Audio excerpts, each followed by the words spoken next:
Hello everyone, what's happening. तो मैं हूँ आप सभी का दोस्त तनुज एंड आज की जो वीडियो होने वाली है थोड़ी न्यू होने वाली है एंड अमेजिंग होने वाली है। वो बहुत टाइम बाद आई है तो इसलिए मैं कुछ न्यू ट्राई करने का सोच रहा हूँ। अगर आपको पसंद आएगा तो लाइक कर देना, सब्सक्राइब कर देना।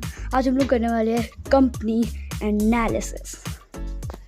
सो गाइस, आज की जो वीडियो होने वाली है इसको हम लोग 3 पार्ट्स में डिवाइड करेंगे, जो कि है अर्ली स्टेज, मिड स्टेज और फाइनल स्टेज। अब हम लोग कंपनी एनालिसिस कर सो गाइस, आज हम लोग जिस कंपनी का एनालिसिस करने वाले हैं वो और कोई नहीं बल्कि टाटा है। तो चलो वीडियो के फर्स्ट स्टेज में बढ़ते हैं। बट उससे पहले जो लोगों ने भी मुझको सब्सक्राइब नहीं किया जाकर सब्सक्राइब करो। जो लोग मुझे नहीं जानते, मैं हूं तनुज श्रीवास्तव और मैं देने वाला हूं आपको आज एजुकेशन विद फन।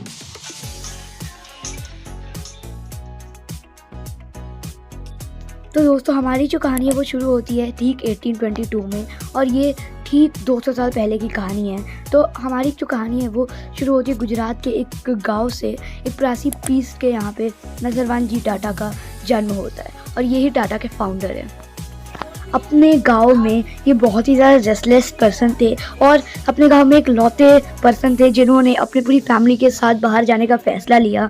हालांकि ये बहुत ज़्यादा कॉमन हो गया आज की दुनिया में, बट याद रखिएगा ये 19th सेंचुरी की बात है जब ये बहुत ज़्यादा रेयर हुआ करता था एंड बहुत बड़ा डिसीजन होता करा था ये। बट फाइनली वो बॉम्बे शिफ्ट हो गए थे 20 साल की उम्र में अपनी पूरी फैमिली को लेकर। बॉम्बे जाके ये कॉटन ट्रेड के जो बिजनेस है उससे बहुत ज़्यादा अट्रैक्टेड हुए और इन्होंने फाइनली देखते देखते अपना कॉटन एक्सपोर्ट का बिजनेस खोल डाला, जो कि नो शॉकिंग न्यूज़ कि वो बहुत ज़्यादा अच्छा निकला। और उन्होंने ये बात इंश्योर करी कि अपने बेटे जमशेदजी टाटा को वो एकदम बेस्ट एजुकेशन दे। उस समय बेस्ट एजुकेशन का मतलब था इंग्लिश में एजुकेशन देना। उसके बाद जब उनके बेटे जमशेदजी टाटा 18-19 साल के हुए तब उन्होंने डिसाइड करा कि वो अपने बेटे को हांगकांग भेजेंगे बिजनेस एक्सपेंशन के लिए। इंटरेस्टिंग बात गाइज ये है कि वो अकेले नहीं थे बल्कि उनकी भी एक फैमिली थी, बट फिर भी वो वहाँ पे शिफ्ट हुए एंड गेस व्हाट, उन्होंने भी बहुत भरपूर सक्सेस पाई और उन्होंने इंडिया पे भी बहुत ज़्यादा काम किए, बहुत सारे मिल्स खोले और साथ ही साथ दुनिया के तो नहीं, इंडिया का फर्स्ट इलेक्ट्रिक होटल बनाया जहाँ पे पहला होटल था जहाँ पे इलेक्ट्रिसिटी आती थी, जिसको आज हम ताज होटल के नाम से भी जानते हैं। अब जब जमशेदजी टाटा का देहांत हो जाता है तो उन्होंने अपने पीछे बहुत ही ज़्यादा अच्छी, हम कह सकते हैं, लेगेसी छोड़ी, जिनके बारे में हम लोग अभी बात करने वाले हैं। सो बेसिकली एक टाइम में जब जमशेदजी टाटा ने अपनी कॉटन मिल की फैक्ट्री खोली थी नागपुर में, उसके बाद वो एक बहुत ज़्यादा नया एक्सपीरियंस था उनके लिए। वो कॉटन ट्रेड के बिज़नेस से कॉटन प्रोडक्शन के बिज़नेस में शिफ्ट हो, तो एक नए बिज़नेस के साथ एक नई परेशानियां भी आती थी कि जो भी वहाँ पे वर्कर काम करते थे वो हर दिन नहीं आते थे। जैसे आज हम लोग को बहुत फीलिंग आती है कि हम लोग को स्कूल जाने का मन नहीं कर रहा, वैसे ही उस समय भी वर्कर्स जो थे वो नहीं आया करते थे। तो अगर कोई नॉर्मल बिजनेसमैन होता तो वो अपने वर्कर्स पे डांटता, उनको चिल्लाता, पर जमशेदजी टाटा ने बिल्कुल अपोजिट किया। उन्होंने बहुत अच्छे तरीक़ों का यूज़ करा, जैसे कि उनको अच्छी फैसिलिटीज़ देना, जैसे कि अगर उन वर्कर्स का कहीं भी एक्सीडेंट हो जाता है तो जो मेडिकल खर्चा होगा वो पूरी कंपनी उठाएगी। उस पर से उन्होंने बहुत सारे फैमिली फेस्टिवल्स रखे थे और स्पोर्ट्स डेज़ रखे थे, स्पोर्ट्स फेस्टिवल रखे थे, ताकि जो वर्कर्स थे वो बिल्कुल अलोन फील ना करे और एक पूरी कम्युनिटी बन के काम करे वहाँ पे, जो कि एक बहुत अच्छा तरीका साबित होता है। जहाँ की किसी और कंट्रीज़ के वर्किंग सिचुएशन उतनी अच्छी नहीं थी, वहाँ पे लोगों को काम करने में मज़ा नहीं आ रहा था। वहाँ पे जमशेदजी की फैक्ट्री में लोग और भी ज़्यादा इंडिपेंडेंट और मोटिवेटेड फील करा करते थे। अच्छा, अब बात आती है 1861 की, जो कि बहुत इंटरेस्टिंग है। बेसिकली उस समय अमेरिकन सिविल वार चालू हो गई थी, जो कि एक टाइप से जमशेदजी टाटा के लिए बहुत ज़्यादा प्रॉफिटेबल साबित होती है। आइए समझते हैं कैसे। बेसिकली क्या होता था कि जो ब्रिटेन है वो अमेरिका से अपने सारे कॉटन को लेता था, बट अमेरिकन सिविल वॉर की वजह से जो कॉटन की सप्लाई थी वो बंद हो गई थी। तो इसीलिए जमशेदजी टाटा ने अपनी तरफ से सप्लाई दुगने प्राइस में बेचने लगी और जो कि बहुत प्रॉफिटेबल साबित हुआ। बट कभी ना कभी सबको ये बात पता थी कि अमेरिकन सिविल वार ख़त्म हो जाएगी और फिर से एक रुकावट आ जाएगी जमशेदजी के टाटा के बिज़नेस में। बट यहाँ पे फाइनली जो सिविल वार थी वो ख़त्म हुई 4 साल के बाद, और ये जो होता है एक बहुत बड़ा इम्पैक्ट खड़ा करता है टाटा के बिज़नेस में। जिसकी वजह से जमशेदजी टाटा का जो बिज़नेस था वो लॉस में जाने लगा।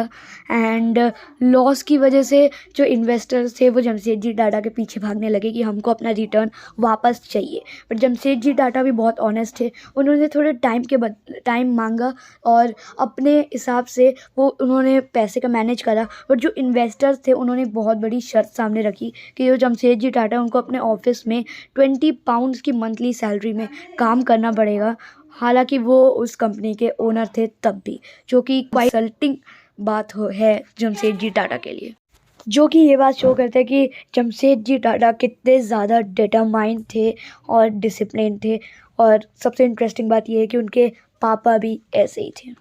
दोस्तों, जमशेदजी टाटा के बहुत सारे ड्रीम्स थे जो कि उस समय में रिवॉल्यूशनरी साबित हो सकते थे, जैसे कि हाइड्रो इलेक्ट्रिक पावर प्लांट बनाना, एजुकेशन बहुत अच्छी प्रोवाइड करना इंडिया में, और एक होटल खोलना, एक 5 स्टार होटल खोलना जहाँ पे सारे रेसेस के लोग आ सकते थे, क्योंकि उस समय रेसिज्म बहुत होता था।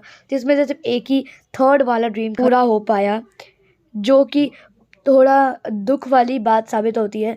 बट उनके बेटे ने पूरा इंश्योर किया कि ये जो उनके बाकी के 2 सपने जो कि पूरे नहीं हुए थे, इनका काम उनके देहांत के पहले ही शुरू हो गया था। उन्होंने इंश्योर किया कि ये जो है उनके सपने पूरे हो जाए। अब 1910 तक जो टाटा स्टील कंपनी थी वो शुरू हो चुकी थी और स्टील का प्रोडक्शन शुरू हो गया था, और उसके आसपास वर्ल्ड वार 1 भी शुरू हो गई थी, जिसमें ब्रिटिश एम्पायर को स्टील की बहुत ज़रूरत पड़ी। एंड उस समय टाटा जो है वो स्टील का सबसे बड़ा प्रोडक्टर बन गया, जो कि सबसे ज़्यादा प्रोडक्शन कर रहा था। और ब्रिटेन ने खुद कहा है कि Tata steel saved us. Steel की जो क्वालिटी थी उनकी इतनी ज़्यादा अच्छी थी कि जब टैंक पे बॉम्ब गिरते थे वो भी टैंक को पेनिट्रेट नहीं कर पाते थे। बहुत ज़्यादा अच्छी क्वालिटी थी उसकी। जब वर्ल्ड वार 1 ख़त्म हुई तब ब्रिटिश एम्पायर के अंदर टाटा स्टील की एक बहुत ज़्यादा अच्छी रेपुटेशन बन गई। 1914 तक आते आते टाटा जो है बहुत बड़ी कंपनी बन गई और उसके अंदर 14 से भी ज़्यादा कंपनी आ गई थी। बट ये बस शुरुआत थी। अब जो है 1938 तक दोराबजी टाटा ने टाटा को संभाला और उसके बाद JRD टाटा ने टाटा का बिजनेस अपने हाथ में ले लिया। JRD टाटा भी पहले 2 की तरह बहुत उत्साह से भरे थे, एक बहुत उत्साह से भरा नौजवान जिसको अपने बहुत सारे सपने को पूरा करना था। एक्चुअली JRD टाटा पेरिस में बॉर्न हुए थे। JRD टाटा वहाँ पर एक पायलट भी थी, क्योंकि उनको फ्लाइंग फील्ड में बहुत ज़्यादा इंटरेस्ट था। इसीलिए उन्होंने इंडिया के फर्स्ट एयरलाइन टाटा एयरलाइन का भी इन्वेंशन किया, बट उसको बाद में जाके रीनेम कर दिया एयर इंडिया के नाम से। गाइस, अभी तक जितनी भी स्टोरी मैंने आपको सुनाई ये इंडिपेंडेंस के पहले की थी। अब आते हैं अपने फाइनल स्टेज में, जो कि है इंडिपेंडेंस के बाद का। Let's jump. सो गाइस, जैसी हमारी इंडिपेंडेंस हुई थी, सारा जो मामला था वो सोशलिज्म का जो लेवल था वो बहुत ज़्यादा हाई था। जितने भी फ्रीडम फाइटर्स थे सबके सोशलिस्ट रूल थे। तो हमारे जो फर्स्ट प्राइम मिनिस्टर थे जवाहरलाल नेहरू, उन्होंने एक बहुत बड़ी चीज़ डिक्लेयर कर दी सोशलिज्म के नाते कि जितनी भी बड़ी बड़ी इंडस्ट्रीज़ है वो अब सब गवर्नमेंट के कंट्रोल में रहेगी। अब ये जो खबर थी उस समय बहुत अच्छा डिसीजन माना जाता था, बट टाटा के लिए एक बुरी खबर थी। और JRD टाटा से जो एयरलाइन कंपनी थी वो भी छीन ली गई थी। बट जो गवर्नमेंट इंडिया की जवाहरलाल नेहरू ने JRD टाटा को एयरलाइन को, जो एयर इंडिया एयरलाइन थी, उसको लीड करने का ऑफ़र भी किया, और JRD टाटा ने खुशी खुशी इस ऑफ़र को एक्सेप्ट भी कर लिया था।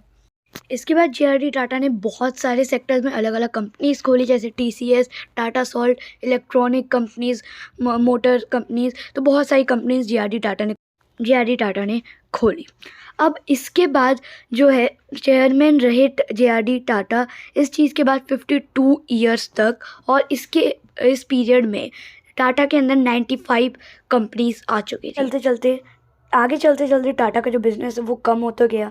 एंड एक ऐसी कंपनी जो कि है नेल्को, जो कि रेडियो मैन्युफैक्चर करती थी, उसका जो कंपनी शेयर था वो 2% में आके गिर चुका था, जबकि वो एक टाइम पे 20% हुआ करता था। अब नेल्को जो कंपनी है इसको रिकवर करने के लिए एक पर्सन, जो कि है जमशेदजी टाटा के ग्रैंडसन और कोई नहीं, रतन टाटा, जिनको बुलाया गया नेल्को कंपनी को रिकवर करने के लिए। रतन टाटा ने 3 इयर्स में ही नेल्को कंपनी को रिकवर कर लिया और उसके बाद पर स्टेट ऑफ इमरजेंसी की वजह से नेल्को को बाद में जाकर शट डाउन करना पड़ा। और ऐसी सेम कहानी नागपुर की उस कॉटन मिल की भी है, लगभग लगभग सारी सेम है। बट इसके बाद जो गवर्नमेंट, उनको पता चल गया था कि जो रतन टाटा कितने कैपेबल है, कि उनके अंदर बहुत ज़्यादा कैपेबिलिटी है इस बिजनेसेस को लेकर, तो इसीलिए अब उन्हें डिक्लेयर कर दिया गया दी सक्सेसर ऑफ JRD टाटा, और उन्हें डिक्लेयर कर दिया गया चेयरमैन ऑफ टाटा ग्रुप। इसके बाद गाइस इंडिया की इकोनॉमी को बचाने के लिए जो टाटा नहीं जो हमारी गवर्नमेंट है, उन्होंने सोशलिस्ट मॉडल को छोड़ के कैपिटलिस्ट मॉडल को अडॉप्ट कर लिया। और ये एक बहुत बड़ा डिसीजन रहा था अपनी इंडियन इकोनॉमी को बचाने के लिए, जिसकी वजह से जो टाटा है उनको बहुत ज़्यादा इफेक्शन हुआ। और जो इंडिया के फाइनेंस मिनिस्टर्स थे, उन्होंने ये भी डिक्लेयर कर दिया था कि इंडिया जो है वो लिबरलाइज्ड हो रहा है, मतलब वो जो है अपने अप्रोच को फॉरेन तक ले जा रहा है, जिससे कि टाटा ने फॉरेन कंपनीज़ को भी एक्वायर करना चालू कर दिया था। ऑलराइट गाइज, तो यही कहानी थी टाटा की। एंड आई नो थोड़ी सी लंबी हो गई है, बट मैं जितना शॉर्ट कर चुका हूँ मैं कर चुका हूँ। और या मेरा थोड़ा गला बैठा हुआ है तो आवाज़ थोड़ी अच्छी नहीं आ रही होगी, but thanks for watching guys. अगर आप अभी तक डटे थे तो बाय।